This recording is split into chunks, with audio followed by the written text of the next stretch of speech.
The herb of the week is my favorite herb of all time. And it's not just because it's my name, like literally it's my name, but ginger root. A fresh plant, a combination of blood cleaning herbs as well as herbs. This is probably one of my favorite aphrodisiac herbs. Sexual health. We have trillions of human cells. We have 10 times more bacteria or microorganisms in our body. Is maca root. This is maca powder. That's the main way you take it. This is what it looks like. It's a new month, so that means we got a whole new set of herbs.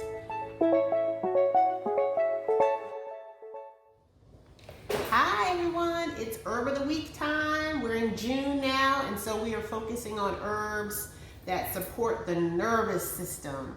And I explained why when I was doing the intro to the Herb of the Weeks for June.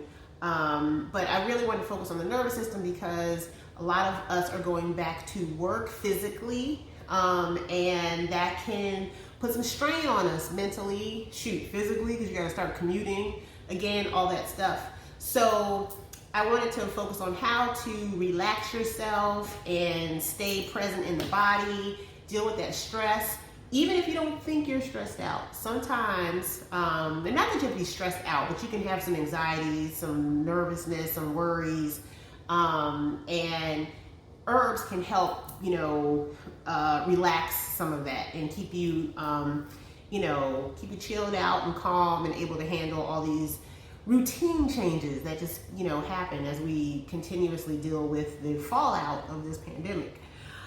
So, herb of the week is chamomile, which I'm quite sure I've done this as an herb of the week already, but I'm going to do it again because it's one of the best nervines out there. And while it's extremely popular, I don't know that if people know how effective chamomile is for so many things. This is one of the herbs that I always say that if you were trying to create your own little home apothecary, chamomile needs to be one of the herbs that you have to have in your on your shelf. So chamomile, the Latin name is Matricaria rectutia. Chamomile is a mild sedative and a good gastric anti-inflammatory. It calms the nerves, settles the stomach, and helps to expel gas, which I don't think a lot of people know that, but chamomile is great for the gas. This is an excellent nervine agent for children. Use it homeopathically or make it into a tea and sweeten for colic or hyperactivity or teething or fussiness, fever or irritability in infants and children. Chamomile, it's good for irritability and fussiness in adults too. Chamomile is useful for colds and flus in children when combined with elderflower, peppermint, and yarrow. It contains an anti-inflammatory volatile oil similar to the oil in yarrow. Use it in combination with other nervines and anti-inflammatory agents for pain, swelling, and infection. It can be applied topically for inflammation. Allergic reactions to chamomile are not common, but are more common than with many other herbs. Its energetics are that it's cooling and relaxing, and that's what we want because a lot of times stress creates heat in the body. So chamomile has a cooling energy, which kind of helps balance. So from an energetic standpoint, that's how that works. Its properties are that it's antispasmodic, aromatic, carminative, which means that it releases the gas, diaphoretic, great for the stomach, digestive, tonic, and nervine. So it can be used as a cold infusion, 2 to 8 ounces, up to 3 times daily. And we will, I'm going to give you a recipe in a second on how to make a really nice cold brew with chamomile. It can be taken as a tincture, dried flowers, a 1-to-2 ratio, 55% alcohol. You would take 1 to 5 milliliters 1 to 4 times daily. You can also do it as a glycerite. Glycerite would be better for kids because that's like no alcohol. And you would do dried flowers, a 1 to 6 ratio, 1 to 5 milliliters 1 to 4 times daily. So chamomile is a pretty awesome herb. What I think is really interesting about chamomile is how you prepare it can impact how it works in your body. So chamomile, when prepared as a tea, like a hot infusion where you put tea bags into a teacup and you pour hot water over it, that really does help with the nervous system and calming you down. And I would recommend, I'm going to show you a recipe using it as a cold version, but if you really have high stress levels, I would recommend putting 2 to 3 chamomile tea bags into a teacup and pouring water over that. 1 tea bag usually won't cut it.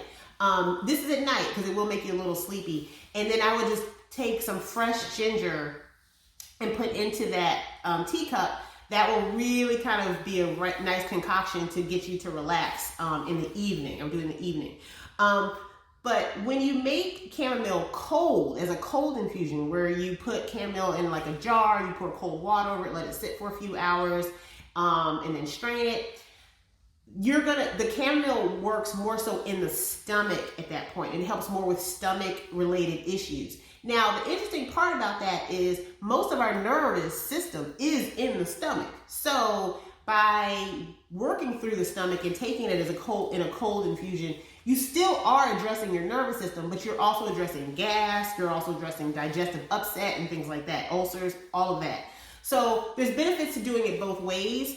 I just thought it was interesting, and you'll know this about a lot of herbs, depending on how you make them, if you make it cold or hot, or if you use alcohol versus vinegar for tinctures, you could potentially bring out or extracting a different type of phytochemical out of that herb, and you get a different effect in the body.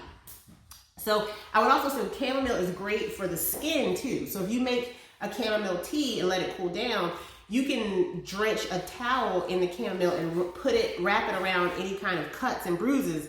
It's great at skin healing as well. So, or wound healing. Chamomile flowers can be infused as a tea or a compress or prepared as a tincture, elixir, or a salve. And that's what I was saying.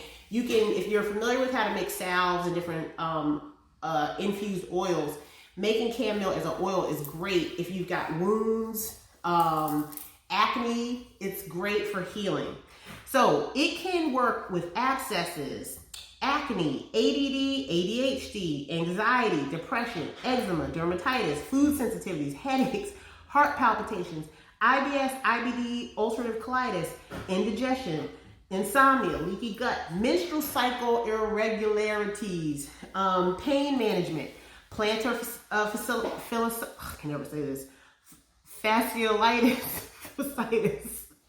I feel like I have to be a doctor to read all this stuff. Receding gums, stress, wounds. I mean, chamomile is it, y'all.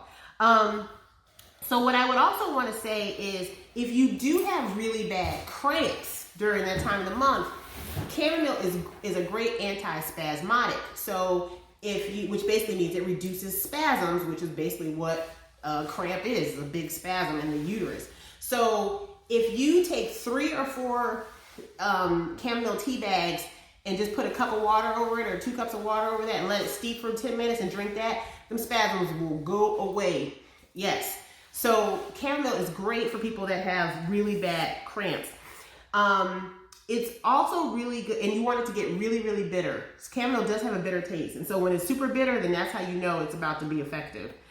It's also great for headaches and general muscle tension. So if you get migraines a lot, chamomile is for you. So in general, it helps relieve tension out of the body, whether that be physical tension that you feel through muscle spasms and things like that, or if it's like mental, emotional tension, it's great at helping to relieve that. It works really well when used with other nervine herbs like wood betony or skullcap.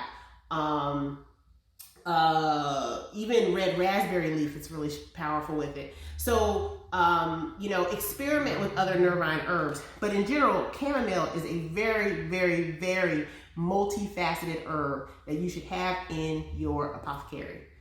All right, up next, we're going to talk about how to make a nice chamomile brew, cold brew that you can drink throughout the day.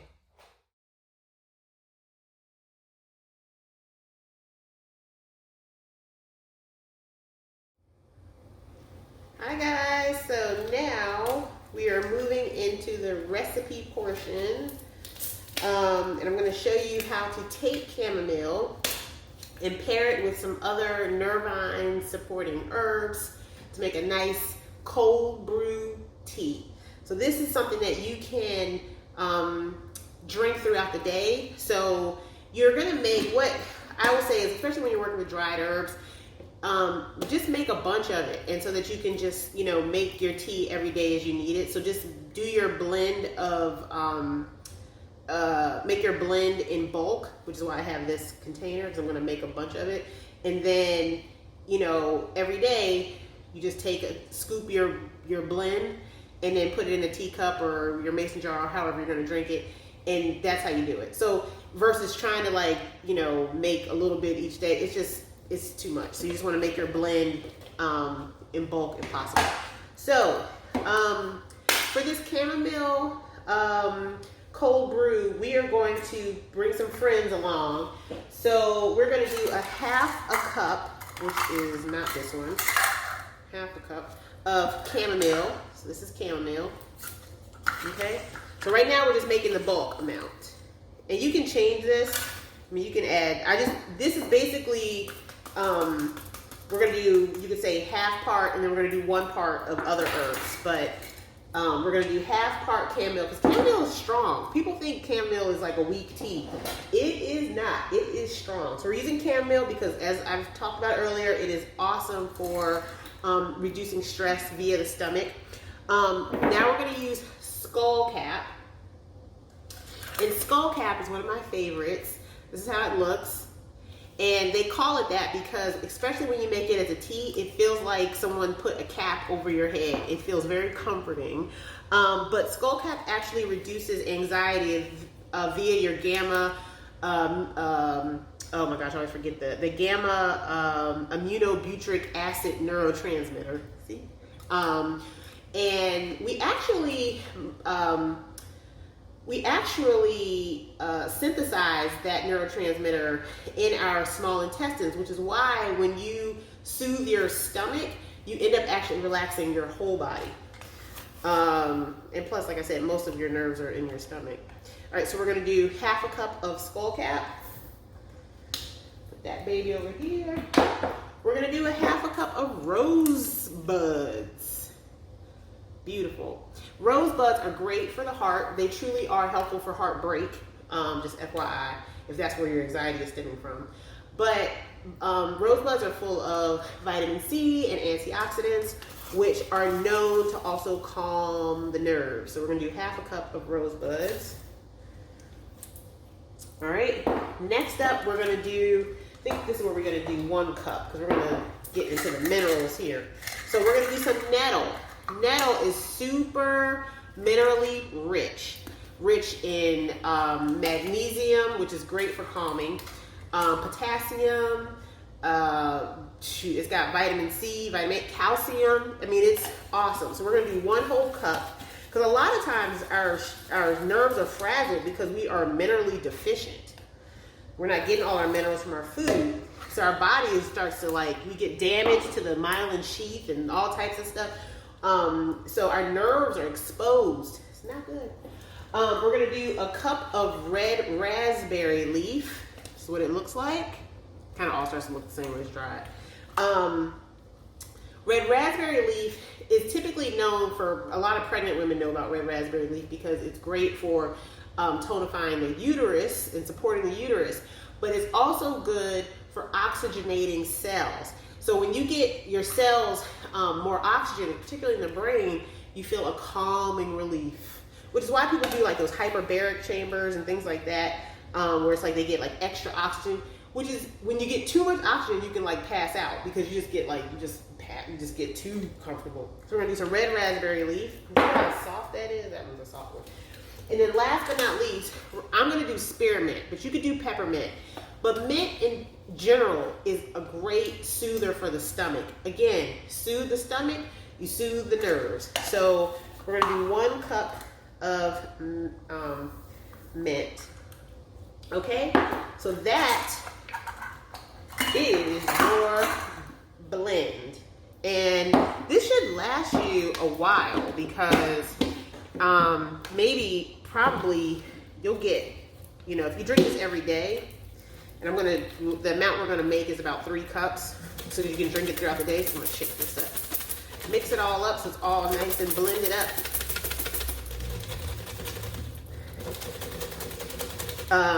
You should get enough to last you probably 2 to 3 weeks.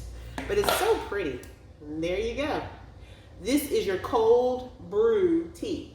So what you would do is you wake up in the morning, or actually you can even do it at night, and you would get a mason jar, and you just want to get 2 tablespoons of your tea that you just made. Drop it in the jar. You can also put this, there's so many ways you can do this. If you have a tea infuser that holds 2 tablespoons, you can put it in a tea infuser and tie it to something and drop it in here. Or you can just, like I'm doing, putting it straight in here and then strain it later. Cheesecloth, if you have cheesecloth, you can put the dried herb in the cheesecloth, tie it with a string and hang it on the inside. Just however you want to do it. But right now, I'm just doing it this way. And what I'm going to do, and this is optional, I'm going to add, and I have here some ginger, and I basically just grated a little bit of ginger here. And you know, it's up to you. If you really, really like ginger, you grate away. But ginger is the best herb for the stomach. So in the whole idea of calming the stomach, we're going to put some fresh ginger in our mixture. Fresh grated ginger. Like I said, you can put as much or as little as you want, you know, depending on how strong you like your tea. And then we're going to take 3 cups of water. As such. 3 good cups of nice fresh water. And we're going to pour that in.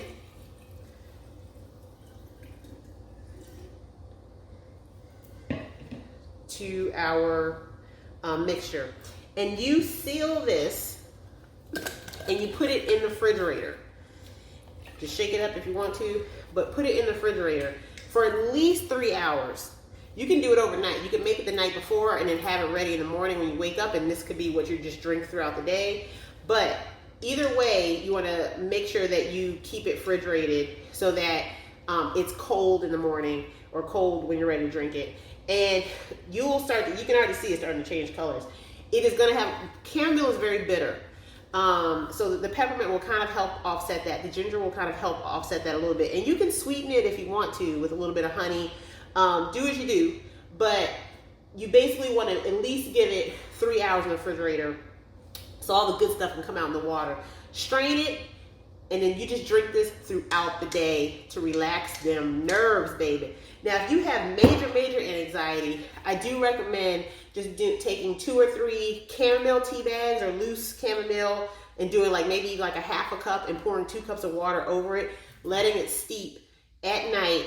You can even put a little fresh ginger in there and drink that hot at night, because hot chamomile works at extremely more effective levels as far as reducing any kind of anxiety, nervousness, worry, irrational fears, all that other stuff when it's warm. You can do it cool, and that's what I'm saying. This will help keep you kind of tempered and chill throughout the day. But if you still feel like you have anxiety at night, which sometimes our anxiety peaks at night, mainly because that's when we have more time on our hands to worry about stuff,